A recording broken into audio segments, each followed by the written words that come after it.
and Debbie and Chris are going to weigh in. So here we go. Attorney General Eric Holder announced today that prosecutors will seek the death penalty against Boston Marathon bombing suspect Dzhokhar Tsarnaev. Is it Naev? Tsarnaev. Yeah, Tsarnaev is accused of planting the 2 bombs with his brother near the finish line last year. 3 people were killed, 260 more injured.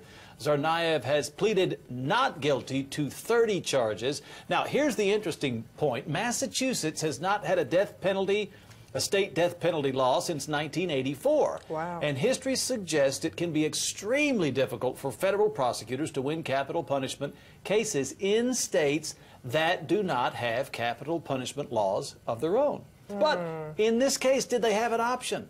Right. I think the people would have been really disappointed because it changed the way people feel about safety and public, places and crowded places.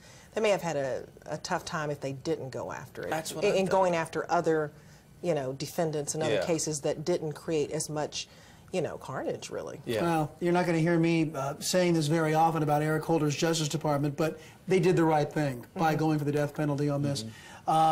They ought to move heaven and earth to make, Massachusetts notwithstanding and their law notwithstanding, we have to send a clear message.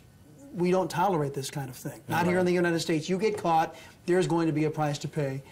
Regardless of your age, regardless of your sex, regardless of your personal story, you're going to have to pay a price if you commit an act of terrorism on American soil. But here's the question then becomes, would it work in Texas? Absolutely not a problem. Massachusetts, That's a different pretty environment. liberal, Will they right. run into some road bumps with the death penalty I think it's prosecution? possible. Only 70% of Americans believe in the death penalty, and when you look at Massachusetts, and they haven't It's not one of them. Right. What jury, they can have a what tough jury in time. Massachusetts is going to sit there and look at? Sorry, as much publicity as this case